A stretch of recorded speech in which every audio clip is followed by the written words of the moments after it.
Hi there, and welcome to this day in history for April 4th. April 4th is the 94th day of the year in the Gregorian calendar, 95th in leap years, with 271 days remaining to the end of the year.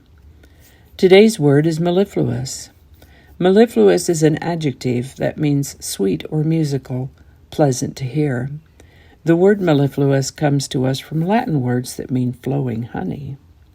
First known use of the word mellifluous is in the late 1400s. Mellifluous. April 4th, 1928 is the birthday of Marguerite Annie Johnson. Her brother, a year older than she, called her Maya. When she was 23, she married a man named Tosh Angelos. They divorced 3 years later, but she kept the name, or a version of it anyway, and we know her as Maya Angelou. Maya's parents' marriage ended when she was 3 years old, and her father put her and her 4-year-old brother on a train and sent them to a tiny town in Arkansas called Stamps, Arkansas, to live with his parents, their grandparents. Occasionally, she would go back to live with her mother, and on one of those occasions, her mother's boyfriend did a terrible thing to her when she was 7 or 8 years old. It was a very terrible thing indeed that he had done, and in a case of vigilante justice, the man was murdered, possibly by her uncle. As terrible as the thing was that he did to her, this precious little girl felt responsible for his death because she told on him. She said his name, as she should have.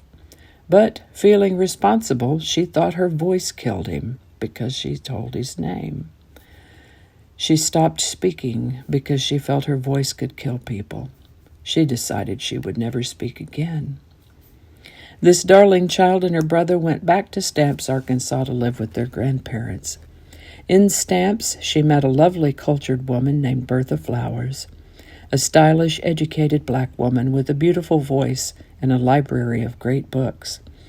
Mrs. Flowers insisted that language was the most important thing that separated people from all other species, and not just written words, but spoken word. When Maya Angelou was 12 years old, Mrs. Flowers took her into her library and suggested she read everything, beginning with the books whose titles began with the letter A. Mrs. Flowers also encouraged Angelou to memorize and recite literature, especially poems. Slowly, by reciting other people's words, Maya Angelou began to speak again. Eventually, she left Stamps, Arkansas, and went out into the world. She met Malcolm X and decided to help him establish his organization of African American Unity, but he was killed before they could get underway. A few years later, she agreed to help Martin Luther King Jr., but he was also killed, and on her birthday. She fell into a depression, but she had friends who supported her. One night she went to dinner with some of these friends. They were all great storytellers, and she had to fight to get a word in edgewise. That sounds like a fun dinner. Thing is, they were impressed with what they heard, and one of the dinner-goers, named Judy Pfeiffer, happened to know an editor named Bob Loomis at Random House Publishing. Judy called Bob and told him he should convince the dancer Maya Angelou to write an autobiography. Maya didn't want to. Bob called her several more times, and she always said no, until he called one last time and said, "It's probably just as well. It's very difficult to write an autobiography that's also good literature."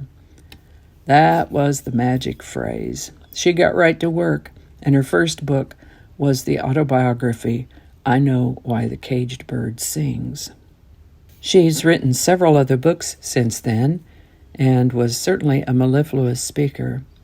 She lived an interesting and colorful life, touched a lot of lives, she did. Maya Angelou passed away in 2014 at the age of 86. Maya Angelou. And that's all I have for now. Thank you so much for watching. Give it a like if you enjoyed this video. Consider subscribing if you haven't already. Feel free to share this with a link in your email, messaging, or social media. If you enjoyed this series, you could check out the playlist that includes these videos. I'll have a link in the description to that. That description lives on YouTube, so for other platforms, I'll include the link to my blog page that will also have all those links. My blog is called No Really. And you can also find me on Rumble, Parler, BitChute, and Getter.